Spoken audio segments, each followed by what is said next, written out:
మనం వీడియోలోకి వెళ్ళే ముందు ఒక్కసారి ఈ క్లిప్ చూడండి. And after They this, wanted to make me happy, basically. He wanted to. Modi's a very good man. Yes. He's a good guy. He knew I was not happy, and it was important to make me happy. They do trade, and we can raise tariffs on them very quickly, and it would be People are very afraid bad of for that. them. Modi is a very good man.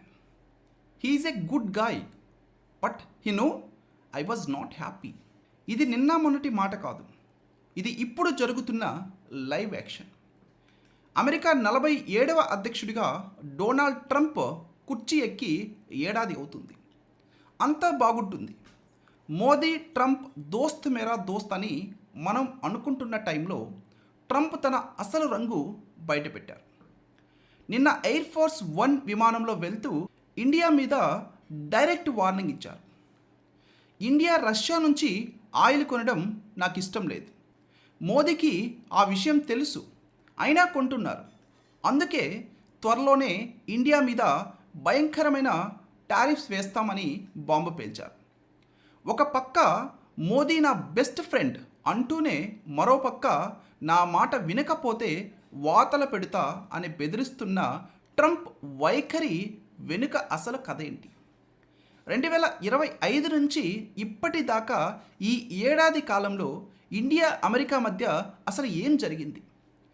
ఈ కొత్త tariff వార్ని Bharat ఎలా ఎదుర్కోబోతుంది? Trump కోపానికి అసలు reason bikes కాదు, కార్లు కాదు, అసలు reason Russia యొక్క ఆయిల్. అంటే రష్యా దేశం నుంచి మనం కొంటున్నటువంటి క్రూడ్ ఆయిల్. గతేడాది 2025 ఆగస్టులో అమెరికా మన వస్తువుల మీద 50% పన్నులు వేసింది, గుర్తుందా? దానికి కారణం మనం రష్యా నుంచి తక్కువ రేటుకి ఆయిల్ కొని దాన్ని రిఫైన్ చేసి ఐరోపాకి ఎక్కువ ధరకి అమ్ముతున్నామని ట్రంప్ యొక్క వాదన. ట్రంప్ లెక్క సూటిగా ఉంటుంది. నా శత్రువు రష్యాకి నువ్వు డబ్బులు ఇస్తే నువ్వు కూడా నాకు శత్రువువే. కానీ ఇండియా లెక్క వేరు. నా ప్రజలకి పెట్రోల్ తక్కువ ధరకి కొనాలి, అది ఎవరి దగ్గర కొంటే నీకెందుకు? ఇప్పుడు ట్రంప్కి మండుతున్న విషయం ఏంటంటే మన మాటని చిన్న దేశాలు వింటున్నాయి, కానీ తన ఫ్రెండ్ మోదీ మాత్రం నేషనల్ ఇంట్రెస్ట్, దేశ ప్రయోజనాలంటూ లైట్ తీసుకుంటున్నారు. ఇది ట్రంప్ ఇగోని దెబ్బతీస్తుంది. ఇక్కడ మనం గమనించాల్సింది ఒకటి ఉంది. 2025 జనవరి 20న ట్రంప్ పవర్లోకి వచ్చాక మోదీ గారికి గ్రాండ్ వెల్కమ్ చెప్పారు. కానీ ఆ వెల్కమ్ వెనకాల ఒక డీల్ ఉంది. మీరు రష్యాకి దూరంగా ఉండండి, మేము మీకు టెక్నాలజీ ఇస్తామని. కానీ ఆ ఇండియా ఆ డీల్ని సున్నితంగా తిరస్కరించింది.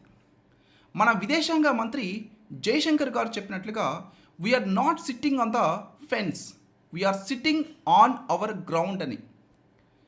అమెరికా స్నేహం పాముకి పాలు పోసినట్టే. అవసరం ఉన్నప్పుడు ఆడిస్తుంది, అవసరం తీరాక కాటేస్తుంది. ఇప్పుడు ట్రంప్ చేస్తున్నది అదే. గుడ్ బాయ్ అంటూనే జేబులో నుంచి పర్సు కొట్టేసే టెక్నిక్. ఇప్పుడు ట్రంప్ స్ట్రాటజీ ఏంటంటే ఇండియాని భయపెట్టి లొంగ తీసుకుని అమెరికా సామాన్లు ఇండియాలో డంప్ చేయాలి. మేక్ అమెరికా గ్రేట్ అగైన్ అంటే అర్థం మిగతా దేశాలన్నీ అమెరికా కింద ఉండాలని.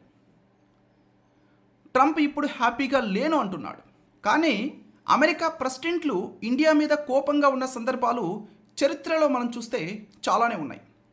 వాళ్ళు కన్నెర చేస్తే ప్రపంచం మొత్తం గజగజ వణికిపోయే రోజులవి. కానీ ఆ రోజుల్లోనే అమెరికా అహంకారాన్ని తన కాలి చెప్పు కింద పెట్టి తొక్కిన చరిత్ర మన భారత్ది. 1971 పాకిస్తాన్తో మనం యుద్ధం చేస్తున్నాం. అప్పటి అమెరికా ప్రెసిడెంట్ నిక్సన్కి పాకిస్తాన్ అంటే పిచ్చి ప్రేమ. ఇండియా గెలిచేస్తుందని భయం వేసింది. వెంటనే తన సైన్యానికి ఆర్డర్ వేశాడు, గో అండ్ క్రష్ ఇండియా. ప్రపంచంలోనే అత్యంత శక్తివంతమైన యుఎస్ 7th ఫ్లీట్ 7వ నౌకాదళం బంగాళాఖాతంలోకి దూసుకొచ్చింది. వాటిని చూస్తే చిన్న దేశాలు హార్ట్అటాక్తో చచ్చిపోతాయి. నిక్సన్ ఏమంటున్నాడంటే నా షిప్స్ సౌండ్ వినగానే ఆ లేడీ ప్రైమ్ మినిస్టర్ భయంతో వణికిపోతుంది అని. కానీ ఢిల్లీలో ఉన్నది ఎవరు? ఉక్కు మహిళ ఇందిరాగాంధీ. ఆమె ఒక్క ఫోన్ కాల్ చేసింది, రష్యా నుంచి సబ్మరైన్లు వచ్చాయి. అమెరికా నౌకలు ఒక్క అడుగు ముందుకు వేస్తే సముద్రం సమాధి అవుతుందని వార్నింగ్ వెళ్ళింది. వాళ్ళు పంపింది యుద్ధ నౌకల్ని కాదు, మృత్యువుని. కానీ ఢిల్లీ పీఠం మీద ఉన్నది సామాన్యురాలు కాదు, దుర్గాదేవి. అమెరికా ప్రెసిడెంట్ ఫోన్లో అరుస్తుంటే అవతలి పక్క రిసీవర్ పట్టుకోవడానికి కూడా చేతులు వణుకుతాయి.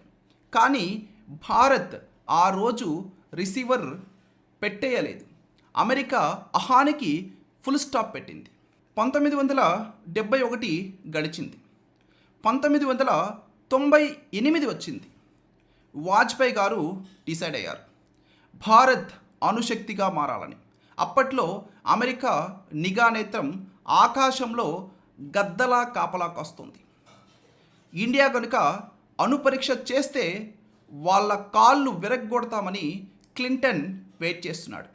కానీ మన సైంటిస్టులు, మన ఆర్మీ అమెరికా కన్ను కప్పి ఆకాశంలో శాటిలైట్స్ కళ్ళు మూసి భూమి అనిపించారు. పోఖ్రాన్ ఎడారి దద్దరిల్లింది. అమెరికాకి దిమ్మ తిరిగిపోయింది. వెంటనే ఇండియా మీద ఆర్థిక ఆంక్షలు విధించారు. మీకు అన్నం దొరకదు, అప్పు పుట్టదు, ఎలా బతుకుతారో చూస్తామని ఛాలెంజ్ వేశారు. అప్పుడు వాజ్పేయి గారు భయపడ్డారా? లేదు. భారతీయులు భయపడ్డారా? లేదు. అమెరికా అనుకుంది డాలర్లు ఆపేస్తే భారత్ మోకరిల్లుతుందని. కానీ వాళ్ళకి తెలియదు, భారతీయుడు గడ్డి తిని అయినా బతుకుతాడు కానీ ఎవడి ముందు తల వంచడు అని. ఆంక్షలనే ఆయుధాలుగా మార్చుకున్నాం. స్వదేశీ పరిజ్ఞానంతో జై విజ్ఞాన్ అంటూ దూసుకెళ్ళాం. ఆ రోజు మనల్ని వెలివేసిన అమెరికాయే ఈరోజు మనతో దోస్తీ కోసం వెంబర్లాడుతుంది. అది భారతీయ వికాసం, అది మన ఆత్మగౌరవం. మరి ఇప్పుడు 2026లో ట్రంప్ మళ్ళీ బెదిరిస్తే మనం ఎందుకు భయపడాలి? అప్పట్లో మన దగ్గర డబ్బు లేదు, టెక్నాలజీ లేదు, అయినా నిలబడ్డాం. ఇప్పుడు మన దగ్గర డబ్బు ఉంది, దమ్ముంది, ప్రపంచాన్ని శాసించే యూత్ పవర్ ఉంది. ట్రంప్ టారిఫ్ అంటే మనం ట్రేడ్ అంటాం.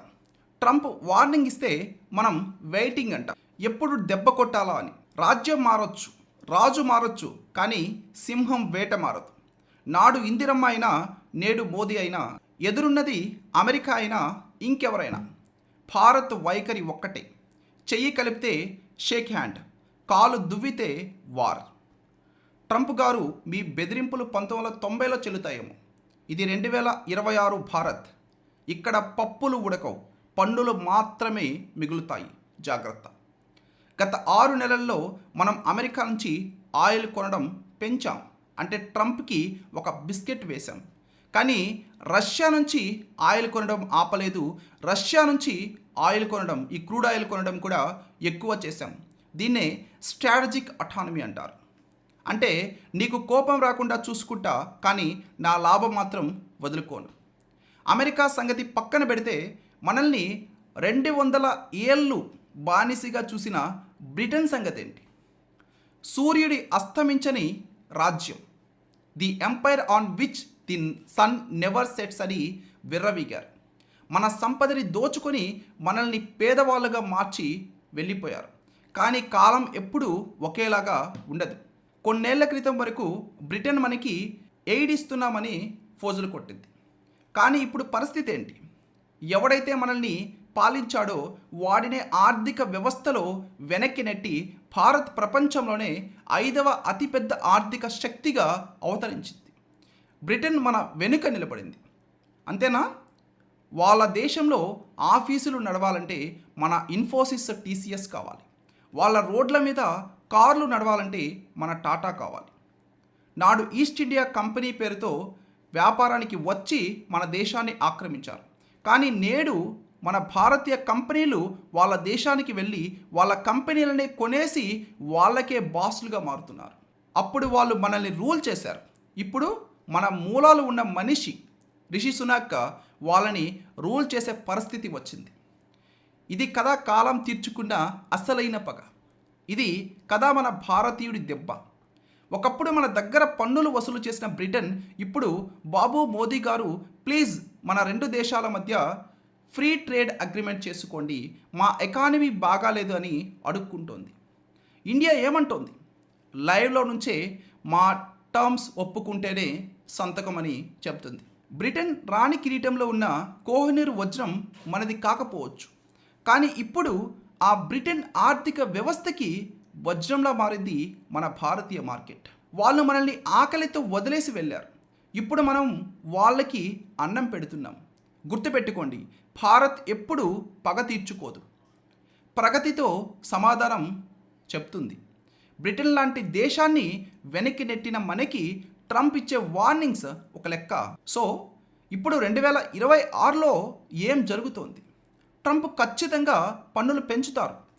మన ఫార్మా, టెక్స్టైల్స్ మీద దెబ్బ పడవచ్చు, కానీ ఇండియా దగ్గర కూడా ఆ అస్త్రాలు ఉన్నాయి.